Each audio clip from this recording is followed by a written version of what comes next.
প্রায়ই বাড়ির ওয়ালে ফাটল সমস্যা দেখা দেয়। সেই ফাটল সমস্যাটা কী কারণে দেখা দেয়, বা একটি ওয়াল বিম থেকে একটুকু নিচে কেন রাখতে হয়, বা বিমের গায়ে লাগিয়ে নিলে কী হবে, সেই বিষয় নিয়ে আজ আমরা আলোচনা করব। আমি আগে থেকে এখানে একটি চিত্র অঙ্কন করে রেখেছি, আর এই চিত্রতে থাকা বাড়ির বিভিন্ন অংশের নাম আমি একে একে লিখে নিচ্ছি। এটা হলো আমাদের প্লিন্থ বিম, প্লিন্থ বিম। আর এই দুই দিকে যে দুইটা আছে সেটা হলো আমাদের কলাম, কলাম। এটা হলো আমাদের চাঁদের বিম, আর এইটা হলো আমাদের স্ল্যাব।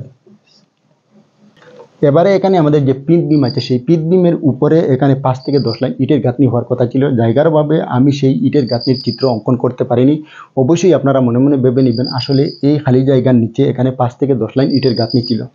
এবারে সেই গাঁথনির উপরে এখানে আমাদের একটি খালি জায়গা আছে। পরবর্তীতে এই খালি জায়গার বিষয় নিয়ে আমি একটি ভিডিও আপনাদের সামনে তুলে ধরবো। অবশ্যই আপনারা সেই ভিডিওটি দেখার চেষ্টা করবেন। সেই খালি জায়গার উপরে আমরা গাঁথনি করতে করতে সরাসরি চলে গেলাম এই জায়গায়। এই জায়গাটার নাম হলো আমাদের লিন্টেল। লিন্টেলের উপরে আমরা গাঁথনি করতে করতে চলে গেলাম বিমের কাছাকাছি। এখানে কিন্তু আমাদের একটি খালি জায়গা আছে, আর এই খালি জায়গাটার নাম হলো স্লিপ জয়েন্ট, স্লিপ জয়েন্ট। আর এই যে খালি জায়গাটা রাখলাম, সেই জায়গাটা কি কারণে রাখলাম, সেই বিষয় নিয়ে আমাদের আজকের ভিডিওর মূল উদ্দেশ্য। ধরে নিলাম এইটা একটা আমাদের রেসিডেন্টিয়াল বিল্ডিং। সাধারণ অবস্থায় একটি রেসিডেন্টিয়াল বাড়িতে 3 থেকে 5 জন বা 10 জন লোক বসবাস করে থাকেন। ক্ষেত্রবিশেষ যদি কোনো পার্টির আয়োজন করা হয়ে থাকে, তাহলে কিন্তু এখানে প্রায় 20 থেকে 50 জন লোক জমা হতে পারেন, এর চেয়ে বেশি জমা হবেন না। আর সেই 20 থেকে 50 জন লোকের লোড সহজেই বিম বা কলাম ধরে রাখতে পারবে, এতে কোনো অসুবিধা হবে না। আর যদি এটা পাবলিক বিল্ডিং হয়ে থাকে, অর্থাৎ স্কুল, কলেজ বা অফিস আদালত বা হাসপাতাল হয়ে থাকে, সেই ক্ষেত্রে কিন্তু এখানে অনেক বেশি লোক একসাথে জমা হতে পারেন। ধরে নিলাম এইটা একটা আমাদের স্কুলের ছাদ। যদি স্কুলের ছাদ হয়ে থাকে, একটি স্কুলে সাধারণ অবস্থায় 100 থেকে 500 বা 1000 স্টুডেন্ট একসাথে পড়াশোনা করেন। ক্ষেত্রবিশেষ যদি একটি রুমের উপরেও, ধরে নিলাম এই রুমের সাইজটা আমাদের 15x15 বা 12x12।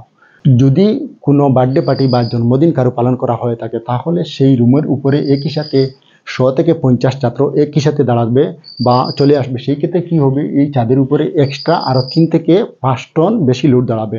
তখন কি হবে, এই লোডটা সরাসরি এই বিমের গায়ে চলে আসবে, বিম সরাসরি ট্রান্সফার করে দিবে কি এই কলামের মধ্যে।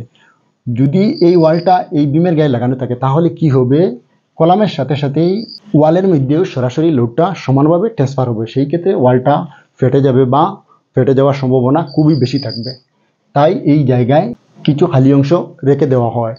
ইঞ্জিনিয়াররা যখনই বাড়ির ডিজাইন তৈরি করেন, তখন সেই খালি জায়গায় বিটুমিন শিট বা থার্মোকোল ব্যবহার করার নির্দেশ দেন। থার্মোকোল ব্যবহারের ফলে কি হয়, এখানে যে লোডটি চলে আসবে, সেই লোডটি বিমের গায়ে চলে আসার সাথে সাথে কলামের মধ্যে ট্রান্সফার হবে। যদি এই ওয়ালটি বিমের গায়ে লাগানো থাকে, তাহলে কি হবে, সরাসরি এই ওয়ালের মধ্যেই কলামের সাথে সাথে ওয়ালের মধ্যেই সমানভাবে ট্রান্সফার হবে। সেই ক্ষেত্রে ওয়ালটা ফেটে যাবে বা ফেটে যাওয়ার সম্ভাবনা খুব বেশি। তাহলে আমরা বুঝতে পারলাম আসলে এই খালি জায়গাটা কেন রাখা হয়। এখানে থার্মোকোল বা বিটুমিন শিট ব্যবহার করে তার উপরে পাতলা করে প্লাস্টার দিয়ে ঘুরে দিতে হবে, যাতে করে বাইরে থেকে এখানে কি ভিতরে আছে দেখা না যায়।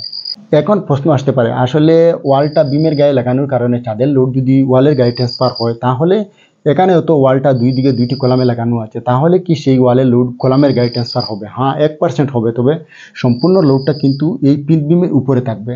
এখানে চাঁদের যে লোড বিমের গায়ে আসবে, বিম সরাসরি কলামের গায়ে ট্রান্সফার করবে, সেই লোডটা কিন্তু এই কলাম অনায়াসে বহন করতে পারবে। উদাহরণস্বরূপ, এই কলামের সাইজটা যদি 10x10 হয়ে থাকে, তাহলে একটি 10x10 কলাম 35 থেকে 45 টন লোড বহন করতে পারে। আমি আগের ভিডিওতে এই বিষয় নিয়ে আলোচনা করেছি। যদি আপনারা সেই বিষয়ে জানতে চান, তাহলে অবশ্যই এই ভিডিওর ডেসক্রিপশন বক্সে আমি লিঙ্ক দিয়ে দিব। সেই লিঙ্কে ক্লিক করে দেখে নিতে পারবেন আসলে একটি কলাম সর্বোচ্চ কত কেজি বা কত টন লোড ধরে রাখতে পারে। এবারে আমি এখানে যে খালি জায়গাটা রেখেছি, সেটা কেন রাখলাম, সেই বিষয়ে নিয়ে আমি পরবর্তীতে একটি ভিডিও আপনাদের সামনে তুলে ধরবো। অবশ্যই আপনারা সেই ভিডিওটি দেখার চেষ্টা করবেন।